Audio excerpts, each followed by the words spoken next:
Ele era tipo o Olavo de Carvalho. Fazia piada.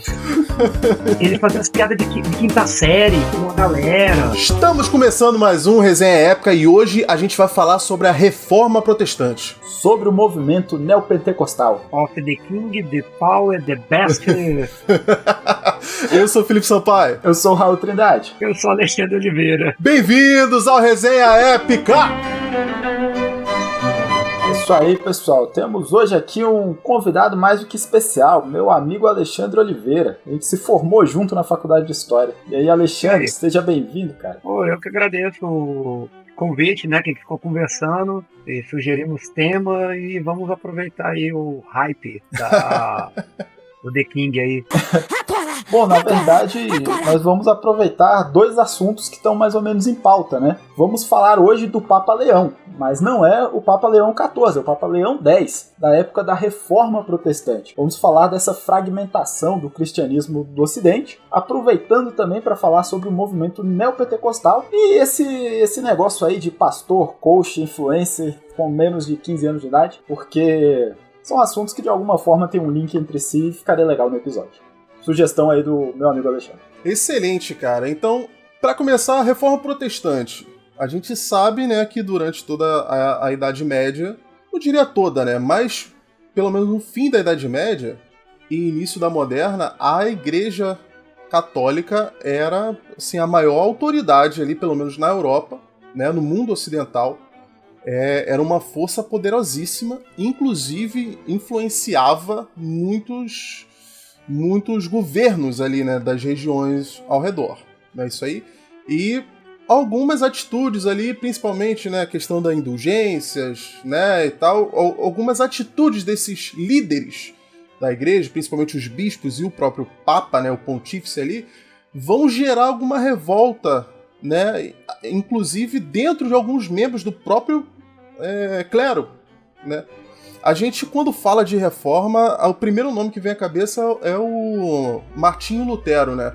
Mas não só ele, né? Inclusive, começou a sugerir mudanças aí dentro da igreja, né? Eu tava dando uma olhada e uma das coisas, aí, depois que eu fiz essa pesquisa aqui pro episódio, né? Sucinta pesquisa, mas assim, eu achei interessante que o Lutero, ele é glorificado como se fosse um herói, né, dessa reforma. Então a gente tem muito filme, tem muito documentário, tipo assim, parece, né, para quem entra em contato com esse assunto pela primeira vez, parece que foi ele que fez, assim, uma coisa que ele pegou e fez, tipo assim, eu vou reformar, eu vou criar a igreja protestante.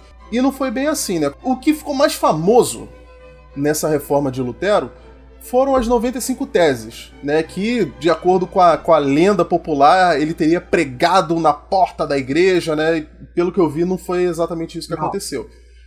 Mas ele propôs, né, ele mandou uma carta para o bispo com essas 95 teses, que meio que eram não só críticas, mas sugestões de melhoria, vamos dizer assim, né, para a igreja.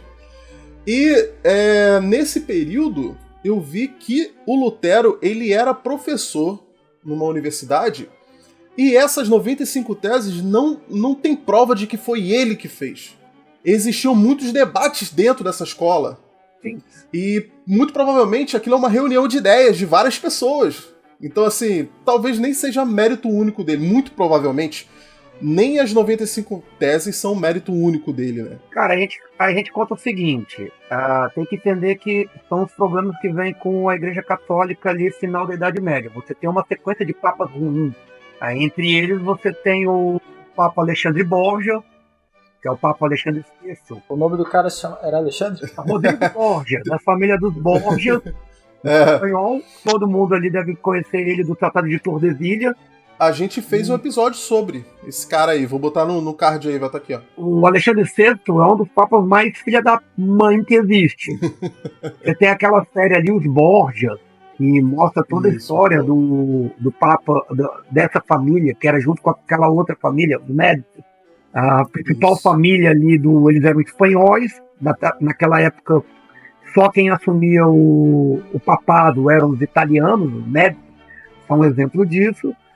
E o Borgia, cara, tem várias lendas sobre o Borgia, que o Borgia, ele casou com uma filha, que ele teve filho com filha, tem vários filhos fora do casamento e tal. E assim, vem uma sequência, tem um que vem depois do Borgia, que eu não lembro o nome, e depois vem o Papa Júlio Terrível, que é o Júlio III, que é o Papa do Michelangelo. E esse Papa é o cara que cria a ideia, não das indulgências, mas ele é o que cria, que ele perdoa o pecado de todo mundo. Ele fala, tá perdoado o pecado de todo mundo, e a partir de agora, o dinheiro que vocês vão dar para a indulgência vai servir para construir a Capela Sistina. Então todo esse movimento que a Igreja Católica vem fazendo ali no final do século XV, início do século XVI, vai gerando críticas, muitas críticas. E aí você tem vários monges, vários professores, teólogos, que vão começar a levantar essa tese. O anterior ao Lutero, John Hus, que vai criar o movimento dos Russenitas, ali na região da Boêmia, que é ali em Praga, que é hoje a República Tcheca, a Tchequia. E ele vai ser o primeiro cara a defender, o John Hus, que devemos seguir somente a Escritura. Só a palavra de Deus salva. Somente a fé salva. E ele vai ser queimado. Só a Scriptura. É, o Solis Scriptura. E ele vai ser perseguido e queimado. E aí, esse debate dentro da academia, que é ali a faculdade, é bom lembrar o seguinte, o Lutero, ele vem de uma família, o avô dele era servo no regime feudal, ele conseguiu crescer na vida, uma coisa muito difícil na época da Idade Média, e o pai do Lutero, ele vai ser importante, ele vai conseguir trabalhar nas minas, ele vai ser um pequeno burguês. E para o pai do Lutero, para ele conseguir alguma coisa, para ele conseguir acesso ali aos principados dos reinos germânicos, o que ele faz? Ele envia o Lutero para a faculdade. O sonho do pai do Lutero era que o Lutero fosse advogado, formado em direito. E o Lutero, ele vai para a faculdade, ele se forma em direito, só que ele tem ali uma experiência divina numa tempestade, no qual ele diz que Deus o salvou na tempestade, e ele abre mão ele volta para casa, um diploma de doutor em direito, só que ele abre mão e ele vai seguir o caminho da teologia, ele vai virar monge. E no que ele vira monge, ele começa a se tornar um teólogo, um professor, ele vai para a ordem dos agostinianos, e ali ele começa a fazer pregações, começa a conversar, começa a debater, e aí dentro desse debate ali da Universidade de... Qual é o local dele? Wittenberg, um negócio assim. Wittenberg. Ali naquela faculdade ali, o Lutero, ele vai começar a ter um debate, é o que você falou. As 95 teses surgem daí. Muito provavelmente nem foi ele exatamente. Não, são vários debates. Era um debate acadêmico, né? Lá entre os alunos dele, inclusive. Isso aí que você falou, cara, me lembrou do filme, né, Lutero, que é um filme muito legal e que que tem como protagonista o ator Joseph Fiennes, que esse cara, eu gosto desse cara porque eu acho que ele só faz filme de ficção histórica, porque ele tá em todos. O último episódio... Eu não lembro dele de outro filme, velho. Cara, o último episódio que a gente gravou foi sobre Stalingrado, né? E a gente falou do filme Círculo de Fogo. Ele tá lá. Ele tá no Círculo de Fogo. Né? Tem um filme que a gente falou sobre o Império Romano, e ele fez um filme que ele era um centurião romano também. Esse cara ele fez Shakespeare Apaixonado. Ele só faz filme de época, cara, esse cara. Ele é irmão do Ralph Fiennes, que fez o Lord Voldemort do Harry Potter. É esse cara. Enfim, se tem esse cara, o filme tem conteúdo histórico. Então, importante, que é bom lembrar que a gente... professor de história faz muito isso, a gente vê isso muito na história, que a causa principal da reforma são as indulgências. É bom lembrar que o Lutero não era contra as indulgências. Lutero, ele não tinha nada contra as indulgências. O que são as indulgências? O pessoal pensa que indulgência é tipo você vender uma vaga no céu. Não é isso. A indulgência, o clero, quando a gente aprende a Idade Média, o clero são a galera que ora. Então eles não recebem, eles não trabalham. Então você pagava para o clero pregar, o clero fazia pregações que eram pagas, e uma das coisas que você pagava era a reza para a pessoa passando no purgatório. Essa reza se chama indulgência, que era, por exemplo, o Raul morre. Aí ele era um homem santo, era um homem bom, só que ele tinha alguns pecados. E ele vai para o purgatório. Então o que a família dele fazia? Pagava para alguns padres para que eles tirassem um tempo dele para ficar rezando pelo Raul. Para que ele tivesse uma boa passagem pelo purgatório e chegasse logo ao céu. Então as indulgências era isso. O Lutero ele não é contra. Dentro de uma das teses dele, eu não lembro agora, que é a 45ª, 47ª, ele fala isso, que as indulgências deveriam ser feitas pelos mais... O Papa não poderia cobrar por elas, e se fosse para fazer as indulgências, teria que ser de bom coração, que o padre deveria tirar... Por que os padres estavam fazendo, principalmente o Júlio III, depois do Leão X, que é daí entra o nome do novo Papa? O que eles estavam fazendo? Eles estavam pegando a indulgência, pegando o dinheiro da indulgência para construir grandes templos, grandes capelas. A Capela Sistina é formada nisso. E também a gente tem que levar em consideração o aspecto político, econômico relacionado à reforma.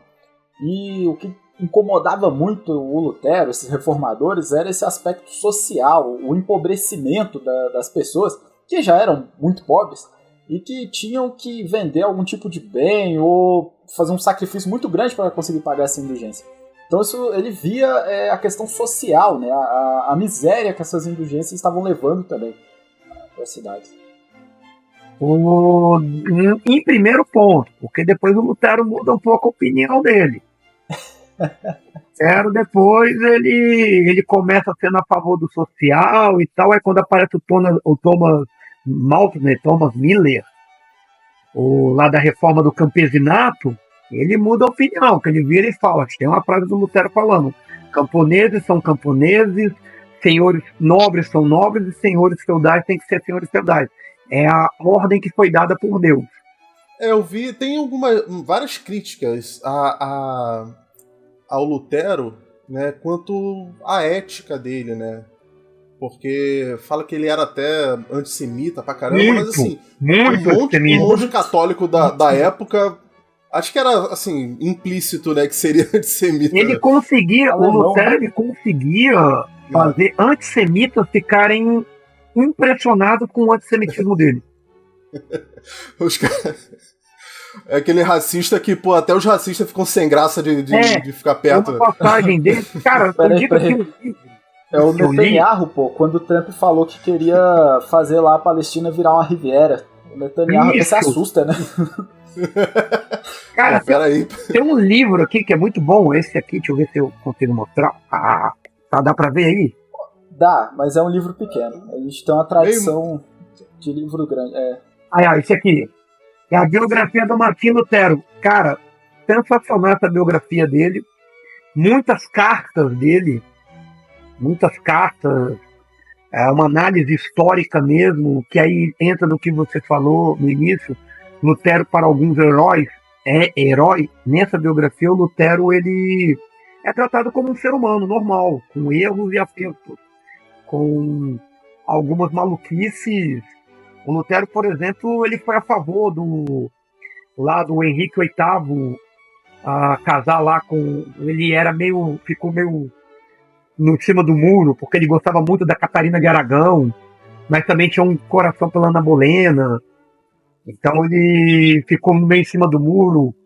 E teve um príncipe lá na Alemanha que ele apoiou o príncipe casar com duas mulheres. Então ele era um cara meio dúbio. Ele dizia que se o homem morresse sem deixar descendentes, o irmão desse camarada tinha que engravidar a mulher dele. Caramba! Cara, inclusive, o Lutero vai ser uma das coisas que ele decide mudar, Quando ele... Porque, a princípio, ele queria alterações na Igreja Católica. Sim, é a primeira Quando ele viu que não dava, né, inclusive ele foi excomungado, né, foi perseguido, ficou na casa de alguns nobres ali, que eram amigos dele, foi, né, ele depois, quando ele vê que, pô, realmente na Igreja Católica não dá, vou precisar de uma nova igreja, e ele institui algumas mudanças muito drásticas, e o fim do celibato é uma delas. Ele, inclusive, vai se casar com uma ex-freira. Cara, tem um texto dele que é muito, assim, é muito interessante, porque é muito feminista esse texto dele. Que ele fala para as mulheres, que ele fala para as freiras, resumidamente, não fala desse jeito, mas traduzindo por os dias de hoje, seria assim: minhas filhas, vão dar. Aceitem os desejos dele. Mas, ao mesmo tempo, Lutero ele dizia que as mulheres tinham que ser submissas para os maridos. Cara, curioso você falar isso aí, porque a esposa dele, a Catarina Vambora, era uma freira que fugiu do convento. Que Sim. ele abrigou. Catarina Vambora? É o nome dela, pô. Ela foi embora mesmo, né? Virou pra ele e falou: vambora. Ela fugiu. E era mestre cervejeira. Olha que maneiro. Ela era mestre, fazia as melhores cervejas ali da região do reino alemão, ali onde ele ficava. É mais ou menos na época que teve a lei da pureza da cerveja e tal. Mas, enfim, a gente tá fugindo muito do tema já. Inclusive, a cerveja dela devia ser muito boa por isso, inclusive. Era. Mas, falando, né, nessa reclusão dele, né, foi aí que teve um ponto de virada, né? Eu acho que o Lutero ele ficou muito famoso por isso, né? Que foi nessa época que foi criada a imprensa, né, a prensa de tipos móveis, né, por Gutenberg. Né, o que é? Antes disso, os livros que se tinham, eles eram copiados à mão. Né? Então existiam os monges copistas, né, que passavam vários dias escrevendo os evangelhos. Então, assim, existia... não vou dizer monopólio, mas existia um controle muito grande da igreja sobre o que era escrito, o que poderia ser escrito. Né? E, ao mesmo tempo, era um processo muito lento se escrever um livro. Né? Então, quando Gutenberg ele inventa essa máquina, que é basicamente como se fosse um carimbo para cada letra, e ele organizava esses carimbos assim, em ordem, que essa primeira prensa tinha, se eu não me engano, 42 linhas, né? Então ele deixava uma página inteira ali preparada em carimbos, né? Passava tinta, passava no papel, então era muito mais rápido que escrever. Então, assim, ele fazia em 1 hora e pouco, ele fazia uma Bíblia. Né? Então isso popularizou a Bíblia, que era uma coisa que era a palavra da Bíblia, né? Que era considerado a maior lei possível ali para aquelas pessoas, era uma coisa que era retida aos monges e passou a não ser mais. Né? Inclusive, além de só os monges terem, a missa era rezada em latim. Então, assim, as poucas pessoas que tinham acesso a livro, porque o livro era extremamente caro, justamente por conta da dificuldade para fazê-los, né? Eles ainda tinham que saber ler, e saber ler em latim. Então, depois de Gutenberg, vai baratear a Bíblia, as pessoas vão ter mais acesso e eles vão lançar as primeiras traduções. Não foi a primeira tradução da Bíblia, mas a primeira tradução comercializada em larga escala, né, que foi a Bíblia em alemão. Então, assim, eu acho com certeza, né, na verdade, isso aí ajudou a popularizar, né, o Lutero, né, como sendo esse, entre aspas, o principal nome da reforma, né? Sim, o Lutero ele vai se beneficiar muito. Assim, não existiria a reforma protestante sem a intervenção da imprensa. Não existiria, de jeito nenhum. O que vai ajudar a popularizar as ideias do Lutero, que vai ajudar a popularizar todos os escritos do Lutero, cara, a charge do Lutero, velho. O Lutero era, velho, ele pegava pesado, tem imagem dele. Ele era a Virgínia da época, assim, todo mundo tava falando dele. Não, nem isso, ele era tipo o Olavo de Carvalho. fazia piadas. Ele fazia as piadas de quinta série com a galera. Falava que o Papa tinha hemorroida. Ele tem uma imagem dele que popularizou que ele coloca demônios cagando na boca dos padres e na boca do Papa, e todas as falas dos papas eram como se ele estivesse defecando. O que o Lutero ele fala da Virgem Maria, bicho. Cara, não isso era uma outra coisa, né, que ele pregava, né, os santos, né, o culto aos santos e tal, ele foi contra também. Como você citou, se não fosse a imprensa de Gutenberg, porque o Lutero aprendeu a mexer naquilo ali, e ele imprimia muita coisa. Então, por exemplo, as 95 teses, o que vai fazer a popularização das 95 teses, que tem a lenda lá, que ele pregou, que sim, ele pregou as 95 teses na catedral. Só que, tipo, as 95 teses na catedral era como se fosse, tipo, ali na catedral, eram os avisos da época. E ele colocou lá, desafio o Papa, que não sei o que, pra gente debater, que vai virar a dieta de Worm, que é ele debatendo ali durante um bom tempo com os príncipes e a Igreja Católica. Ele vai debater. Se não fosse a imprensa, as ideias dele não se popularizariam. E a reforma ficaria presa ali à pequena cidade de Westminster, ali no Reino Germânico, e o mundo nem saberia. Tem a questão que os príncipes também viram oportunidade de fazer frente ao poder da igreja, né? A igreja que era detentora de muitas terras, muito poder.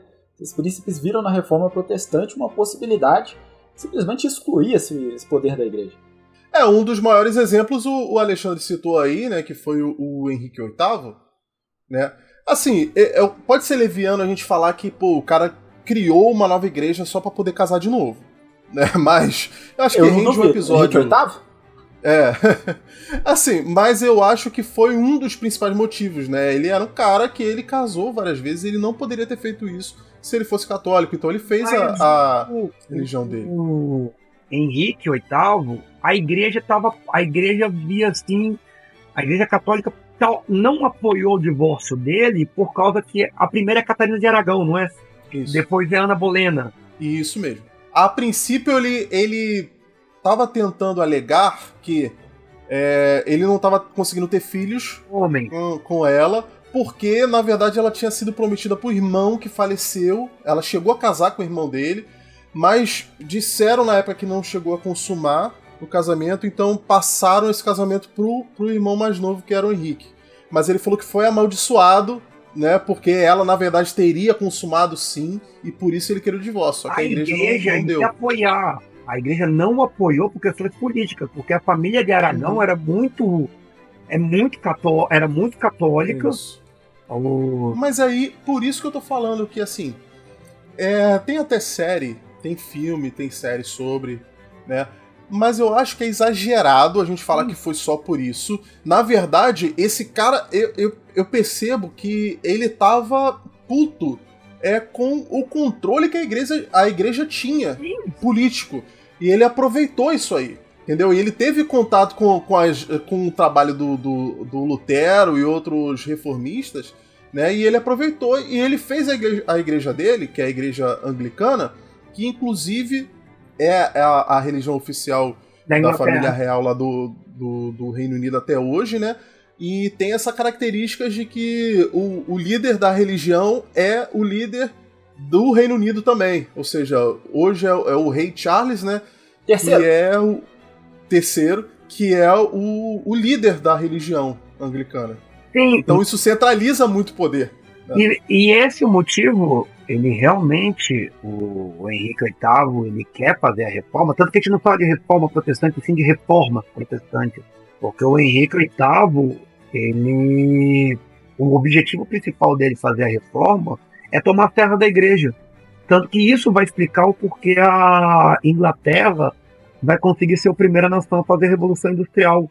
A burguesia da Inglaterra vai crescer muito mais rápido do que a burguesia dos outros países, por conta da tomada da tomada das terras que o Henrique VIII faz. Ele distribui por algumas pessoas, e ali você consegue criar uma Inglaterra não dependente da igreja, mas uma Inglaterra mais individualista, o que vai gerar o capital, daí vai gerar, a Inglaterra vai conseguir chegar na sua revolução, primeiro do que todo mundo, que é a Revolução Puritana, e depois a Inglaterra vai conseguir chegar na sua Revolução Industrial. Tudo isso porque lá atrás o Henrique VIII tinha tomado as terras da igreja e enfraquecido a igreja católica. Sim. Como o Raul falou também, tem uma questão ali econômica, política, da religião. A parada assim, não é só religiosa, né? Tem um contexto. O principal, a gente vê que o principal é politicagem mesmo. É poder político. O Lutero, ele começa a reforma teológica. A visão do Lutero é teológica. Mas eu acho que assim, quem impulsionou, quem apoiou ele, estava atrás de poder. Sim. Tanto é que ele é apoiado pelos nobres e burgueses da época. Entendeu? Então são pessoas que querem ter mais autonomia, né?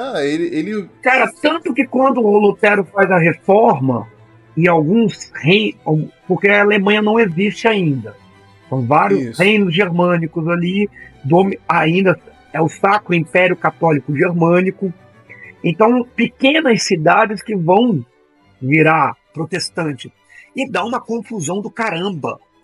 Dá uma confusão, porque nem queria se divorciar e tinha que ir pra igreja, agora não sei o que fazer. Tinha os direitos de terra da igreja, que aí o cara não sabia se ele tinha que pegar essa terra para quem ia essa terra, porque pertencia à igreja, agora não pertence mais à igreja. Então deu muita confusão.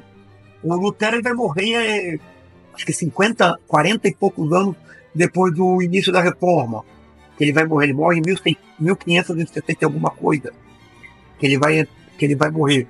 Demora muito para a reforma engrenar. Fora que tem as disputas, já que uma das paradas teológicas da reforma é que cada um tem seu direito de interpretar a Bíblia como quer. E aí o Lutero vai ter esse problema, que vai sair do controle. Então, tinha nego que levantava lá e falava que foi levantado pelo Espírito Santo, e por isso agora você tem que fazer do jeito dele e tal. E o Lutero, ele tenta manter o controle da igreja, só que ele não consegue, tanto que o principal dele é o Philipp Kalman, que vai ser o sucessor dele, tenta fazer uma igreja mais alinhada, que aí vai virar depois, mais pra frente, a igreja luterana, mas aí já é tarde demais.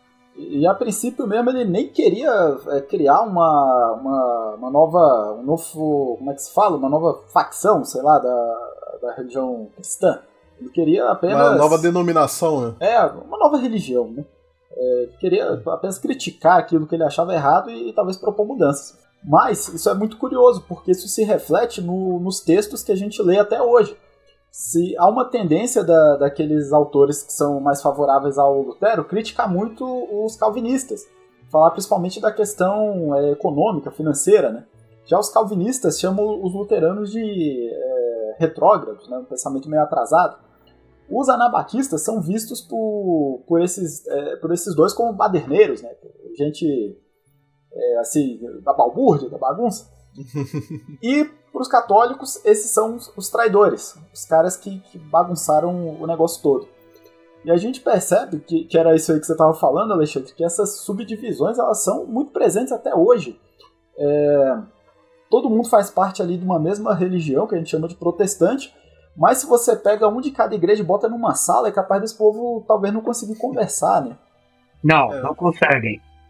Pessoal, nesse momento a gente vai ficando por aqui, mas tem uma parte 2, hein? A gente não esgotou o assunto ainda, a gente percebeu que era um assunto interessante, que tinha muito a ser falado, então vai ter uma parte 2 aí para vocês. Muito obrigado por quem ficou até agora, valeu, um abraço. Um abraço, Deus abençoe. Valeu.